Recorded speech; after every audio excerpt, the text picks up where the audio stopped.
Blessings and welcome forward to Reasonings right here at the Tree of Life. I'm Jerome Butler with Brother Ramon Singh, and we are currently in this moment simulcasting, right, on Seala Media and also on Tree of Life television networks as well too, right? So we've got everything.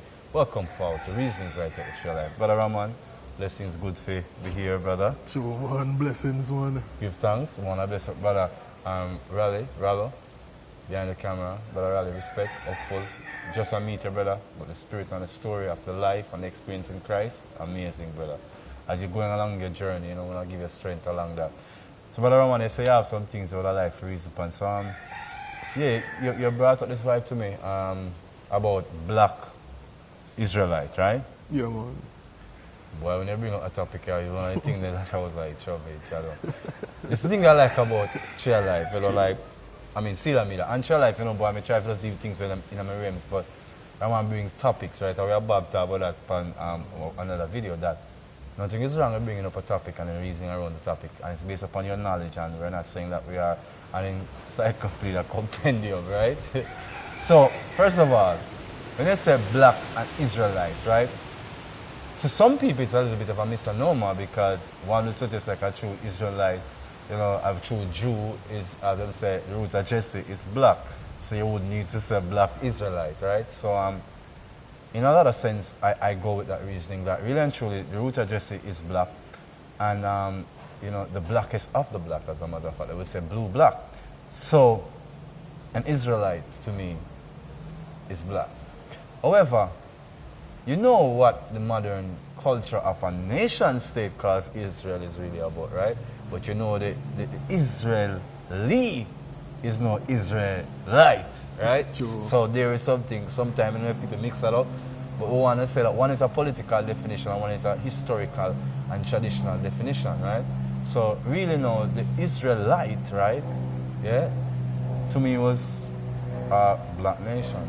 However, the differential of color schemes were present, and there was some color warfare that we could talk about that went on. But the essence of Israel wasn't that if you are black, the Israelite nation, you didn't really need to have a black ideology. I just want to say it that way. Because how we are hearing about the black Israel, you know, ideology, or how people is presenting the argument is that in a lot of the Hebrew and the Hebrew Israelite tradition, as people would say, right? There's a lot of debate, debunking of what they consider the Edomites' manipulation of, you know, the original man's perception of himself, right? And I think sometimes, there's sometimes a black ideology seeping in that to me is just a mirror of white ideology that has caused so much problems. So that's why I want to remove the black thing, because I think the ideology, and people say, well, if you're going to remove black, then why are we going to do this? Because what people is doing is using one's color, right, to substantiate one's existence. And one's existence is more than just one's color, right? Now, people might say, well, are we talking about colorlessness? Obviously, I'm not talking about colorlessness. I'm saying that your nation identity isn't based upon an external observation. So I want people to understand what I'm saying, Ramon. If I am myself, and I am a man of the sunburned, right? The Ethiopic, right? The Ethiopic, right? I am a man of the sunburned skin. And I am in a nation with fellow of the sunburned skin. Where would an ideology of differentials come up?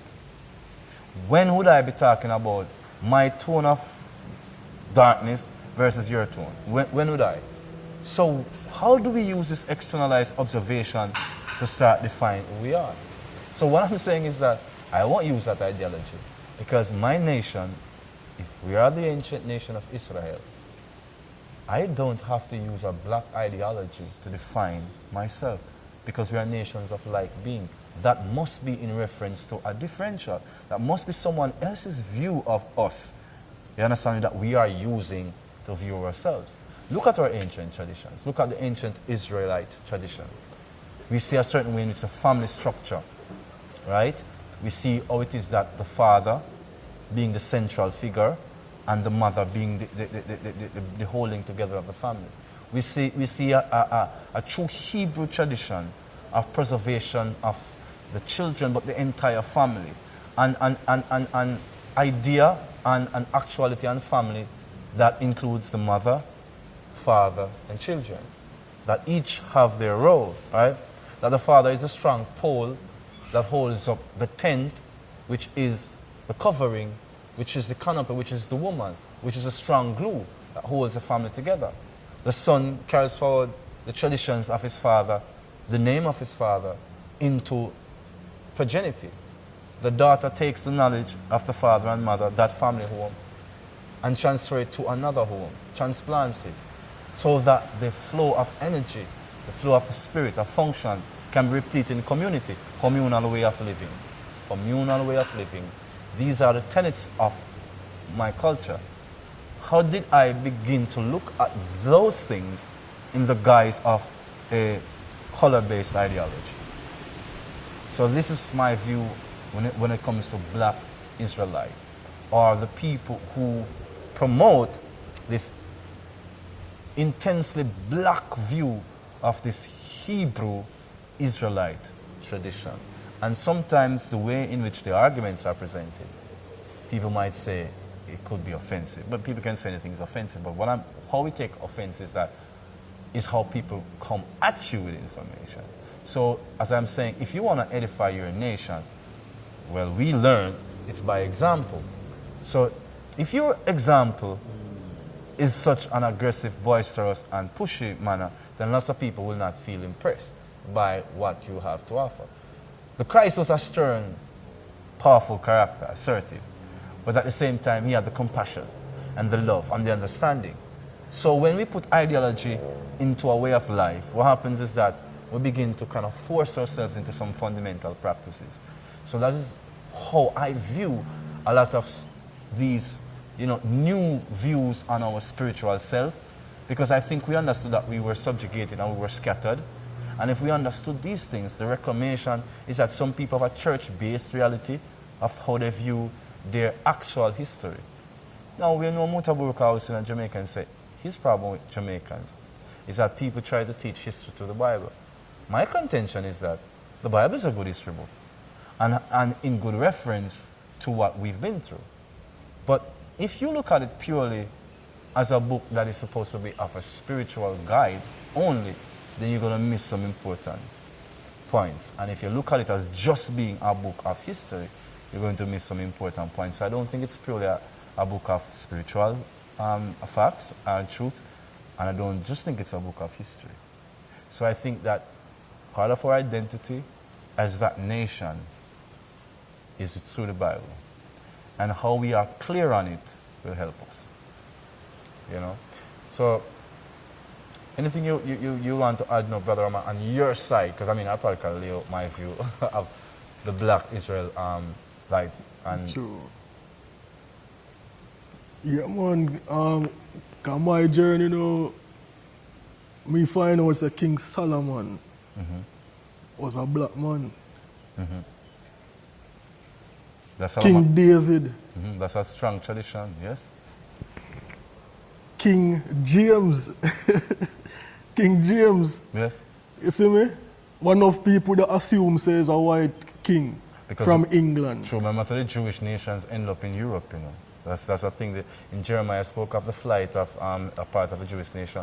And that was happening, as we said, on our channel from 1310, even here in Taino, Jamaica, in Oristan, in our capital. We had influx of Jews from early as 1310 and also in the 1520s as well too.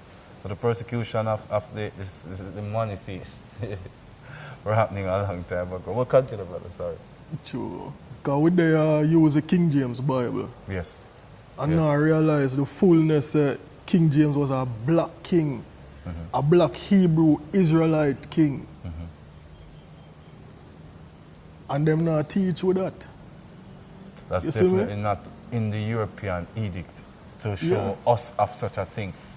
Because that's why Rome fight against King James. Oh. Roman Catholic now have nothing to do with King James, man.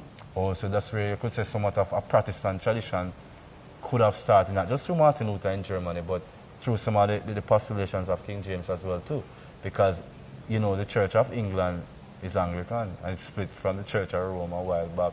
You know, I think Bloody Mary, as they call her, Mary Queen of Scots, was a Catholic trying to reestablish a Catholic hold upon the British throne. But when we talk about these things, you know, let me something comes into my spirit. I realize that number one, your faith and your spirituality in the light of your history. We as Jamaicans have been missing that, and as black people, because of being scattered from geographic landmass that we have evolved our culture, and evolved our cultural and spiritual and historical identity. That is what's causing, I think, the confusion. Because like I said, when you're in your own space, right, and you begin to understand that my nation, following a certain ideology over a period of time, a knowledge and knowing, let's put that in there as well, over a period of time, that nation actualizes a certain way of life as the vibrations of the nation, as the events and the happenings, as the people, as the ideology, as the outcomes. But when people have another kind of information, a thought system, an ideological system, and it's been with you for a while, and it's now coming to fruition, you can see the damages that it is having. Because when you lose the historical reference to be able to say, we have followed the ways of Christ for 5 millennia. And this spirituality, though at the onset we didn't say Jesus Christ, he is the character of reclamation that came along the event. So I think a lot of people don't understand that creation and this reality we're talking about, that Yeshua is a part along the reality when it became needs to reclaim itself, right? So it is a progression. Life has evolved along a certain way.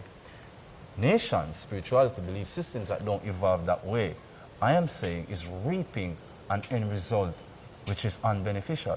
And I think one of the reasons why we as native, indigenous, the black nations are reaping an unfortunate end result currently is because of being unable to put back our spirituality in its historicity. And that, as I say, is because of how we've been educated by those who have subjugated us. You know, so even our ideas on reclaiming ourselves still is tainted with the need to define ourselves apart from these people's way of defining us, to the point where sometimes we negate things that started with us. It's like some Europeans would say that all of the principles that European holds to as being the principles of life were taught to them by indigenous, by African people, by First Nation people. How could it have been any other way? You know? So there are many people who are seeking, and that's the whole essence of when you find Seala Media or you find Israelites. You're seeking for knowledge, you're seeking for information. You have probably grown up in a church-based idea, and you have been limited by its constraining purviews as it relates to your history. And I think this is a problem many people are having. Why they jump from the churches and then go to these ideologues, because these ideologues are putting a history to the spirituality. Because you have to have some kind of ancestral connection to have the DNA of the actualization of the life in Christ. So people of this faith didn't start believing just in God when Jesus Christ, the reclamation started. It is that we have grown to the second Adam. Because the first Adam, symbolic of a previous time in our nature, right, went away from the sound actual principles, right? So nations evolving away from God are coming to judgment. So we understand why it is now that you have people of our ethnicity currently forming ideologies to support their historicity. Because people want to have a grounding and a rooting and not just be ideologues out there. So we are not against the seeking of knowledge. I'm not against a lot of these things that these nations are talking about, that these Hebrew Israelites are talking about, are things that are sacrosanct, that are actual. But there are other things that people don't understand, that even within the same Jewish nation, or Jew, the nation of Israel, the Israelite nation, there's lighter than. There is black and there's blue black, right? There's a differential that have existed for thousands of years. There's been this ideologue that's been manipulating its way, even through the Torah. When it talks about the lighter than, or the fairer than rather, that's where we get lighter than, the fairer than, right? Is an allusion to a lighter skinned Israelite versus a darker skinned Israelite. It's still the same ideology about how it is now that color is defining the identity of a nation, when it is the principles on which you stand and the life that is born from that is what defines a nation. But the fairer than ideology, fairer than 10,000, started in this Jewish outlook, in Israel. Original Israel, not the nation of Israel. And so I hear Christians call for the nation of Israel, talking about this current nation. And I said to them, how could they be calling for the nation of Israel, this current nation, and not understand that the Israelite nation is the people who are scattered abroad. It's the people who are scattered to the four corners of the earth, who have lost their history to put to their spirituality, to have their identity. So that is something I don't completely understand as to why it is that people are, articulating things that way. But this ancient nation started an ideology that caused a lot of what is happening currently, because of how they began to separate, almost like a caste system, and began to structure power in a political way around color. And it's like the old ways got overrun by new ways. It's like if the old priests were the so-called black, deep, blue, black, older bloodlines, then as these younger, evolved bloodlines began to come forward, they began to have more strength in their own ideas. So it's like you want more of your people to be at the helm. They took over religion, they took over politics, they took over business. So a lighter or a fairer than ideology could be born. So this is how now I come to understand, because I'm just Jerome and I can't speak on nobody else. This is how I come to understand why it is now that maybe you have this black Israelite ideology coming up. That these things are still splintering from the fact that we divided ourselves amongst these lighter than and these darkers after dark, right? So Israel had lighter and darker skinned people. It's just the way the nation has always been. Because they always mix with the other races from day one still. Because even when we did there in Egypt, we are mixed with the Egyptians. Which is our ruddy people, which is not just the regular Negroid that we talk about. They are of some whatever Semitic origin, right? And they are mixed with a little bit of what we call the West African, right? So the Ba and the Ka and the Bantu and the Bambura, they are traces in the Egyptian dialect lexicon that have these references as far back as to Yemen, Sudan, which is ancient Ethiopia, which is the Kushite Empire, right?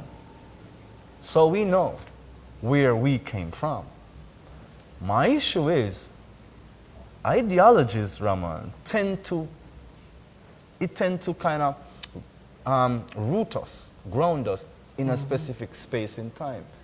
So when a certain ideology arises, if you can study its early origins and when it became prominent in the culture, you can begin to understand historically how you evolved into a way of thinking. When did the ancient knowledge of Moshe, Noah, and all the patriarchs and the matriarchs became transmuted into Yahshua the Christ? Isn't that what we're talking about as followers of Christ? In that you have people who say they follow Torah, what they call the Old Testament tradition. They don't deal with Messiah. They don't deal with Jesus, because Jesus or Yeshua is no Messiah. So isn't that where the splintering comes in, where Christianity comes in, and no longer is there a culture. Yes, so Brother Ramon, as we're looking, as backtracking a little to the end, right? How to put together the end of that old age, coming through our culture as to how we reach this point. The differentials between how you have a Jewish nation versus the nation of Israel, the Israelite nation. When did the information, the knowledge, the experience of the patriarchs like Moshe, Noah, and Asami, Esther, the matriarch, when did their information becomes transposed and transmuted into Yeshua the Christ? As I'm saying, isn't that the differential in the argument now that you have some Jewish who say that they don't believe in Yeshua. Yeshua is no Messiah to them, right? So they are following a Torah and Old Testament tradition. So they are seeing no continuation of their traditions into the current. Isn't this where the complex comes in? Because you have followers of Christ who call themselves Christians, who have a spiritual rooting on reality, but have no historicity. Because the traditions, the historical traditions that you had were separated. And I was beginning to argue, why is that so? Why is it as we became Christians now at the advent of Yeshua manifesting the second Adam, what happened to our civilization? What happened to us? Well, history shows that we went in decline. To fulfill some Old Testament prophecies that would happen to us, you understand, he came amongst us and his own and way. So I don't think I'm not to talk about this. Because when they say him come among his own and then reject him, who is him own? Now we, the same indigenous people, we think him come amongst Soro. You think he came amongst another nation? He came amongst us and we rejected him. What does that mean? It means that currently in this day and age, because of the advent of the ideologies that created these lighter cultures and these ideas surrounding power surrounding ethnicity, but lightness of skin, we saw how that splintering went into the church, into the system of power. Now people were siding with people because of power, not because of truth. So when a man comes to speak of the injustices of his people, his own people sell him out for the oligarchs that feed the fat cats within their thinking. So now when Yeshua came and began to speak against not just a religious system, but a religious, social, and political system, the very same people that are his people, our people, sold them out. God caused him to be hanged on a tree, to be lynched and hung on a tree. This is the part we don't want to talk about, because we, as the modern Christians, have no history to know why such statements is in the book. That he bore the curse for us. He became a shame for us. He hung from the tree. He was lynched just like every other black man was lynched under European domination, under European conquest. It's no different. So when someone come go on like me, I put in the pattern, when someone come go on like say, as some white guy we are talking about, I want to know who them I talk to. So I say, this is what I'm talking about. And I don't need a black ideology to recognize Yeshua. Because Yeshua wasn't about a black ideology, it's about the truth. He challenged our ivory towers. He challenged our comfort zones, which was based upon a political and social ideology that went against the laws of nature. It put one tone of skin, tone of color of eye against another. Christians without an historical connection to Moshe, to Aaron, to Enoch, historically, cannot have a total identity. That is why they're splintering. That's why these organizations are coming up to give you history. But you need to get back into the knowing of your generations. Know who that book is talking about. What the problem is, the people in Jamaica, them don't know who them be. True that. True that, I can say that. You see me, them just born upon the land and just here so them if you do this, get a nice job, get a house, get a car, you see me, get a family, and just live your life till you get pension, you see me? Prepare to die after. So we don't really know as a people with history as who we be. We real history as Yes. in where we come from. Yes. Yes. Because the most we hear say we come from Africa as slave. Yes. Come upon slave ship, but Who want that history? we don't know the fullness behind that. Yeah. If that is We don't know actuality in complete Yeah, sense. we don't know with names, our ancestors' names before we go up on a slave ship. We don't know that. Yes. We don't know what kind of religion we used to practice. Amen We to don't know that. Yes. We don't know how we used to live as a people. Amen. We don't remember that. Sorrow. What we know is we come upon the land, slave master tell we how to do things. Then give us Plantation. name. Plantation. That's why so much we have so much white people name. Plantation. Nothing against white people, you know, but Yes. Yes. they were the slave masters at one point, and technically still. Yes. You see me? Plantation economy is now called the plantocracy. It's the current economic module. Economic That's why you have system. black people named Mr. Brown and Yes. Mr. White and Yes. And Mr. I am Allen. I am Mr. Butler, you know. So, You see me? So we get the slave master last name. it- You see me? it's a So thing. we don't have a true identity if we say we come from a tribe in Africa, the Zulu tribe, And the we Ashanti, follow you know, this as a the spiritual Yoruba, principle. you Yes. know, something. Yes, in Nigeria. We don't have a clue. All we know is say we come from some part of West Africa, in a Ghana or That's somewhere. what they usually tell us. Yeah, Yes. that are the most we know about Yes. ourselves. Yes. We come from Ghana.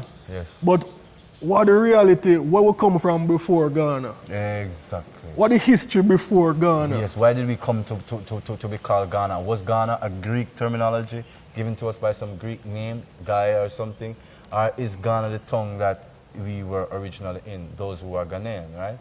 So I'm saying now, there is the political divisions of Africa, right? It's started in the Council of Nicaea. Many people can talk about that, how they divided up Africa.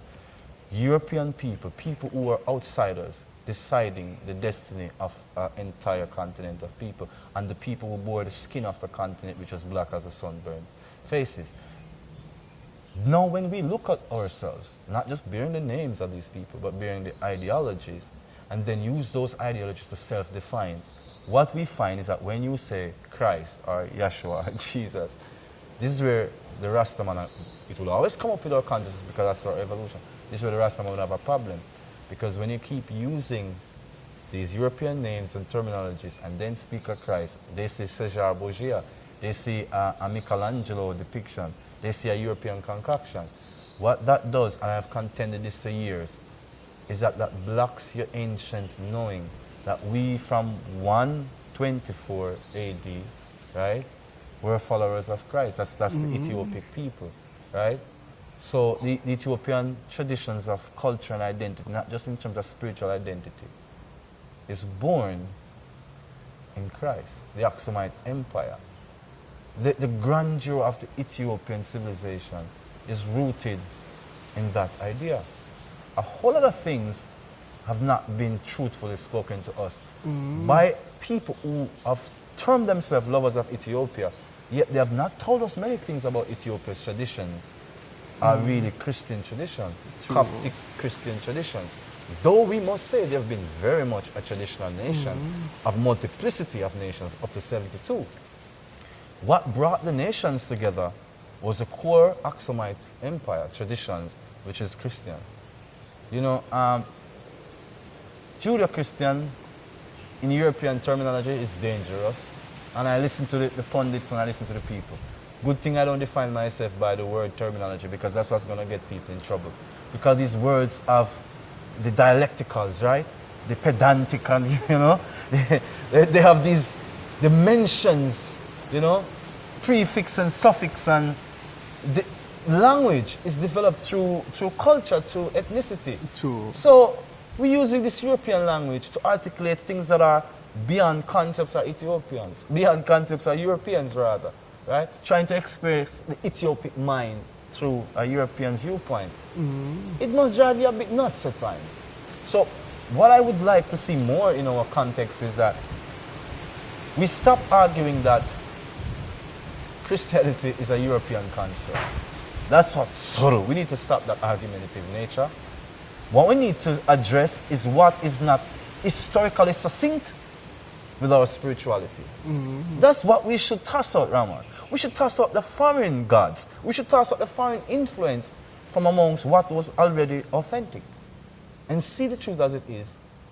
And know ourselves to be the nation, a nation under God, scattered to the four corners of this earth. And when we are called by the Spirit, by our spirituality, we are not just coming back into a spiritual reality or a religious view, but I dare say, an historical view of a nation. And I will dare those who think I'm joking, check the blood. Check the blood. Check the blood. Yeah? Check the blood line, and you'd see. So, this has been a really light presentation on the idea of black Israelite, bringing some amount of clarity to some issues, and some I'm sure you already know. Others, I'm sure it's an introduction to a different way of thinking about something you've probably been quite familiar with. But be that as it may, we are here to bring a slightly more qualitative offering so you can dissect, analyze what you've always been going through.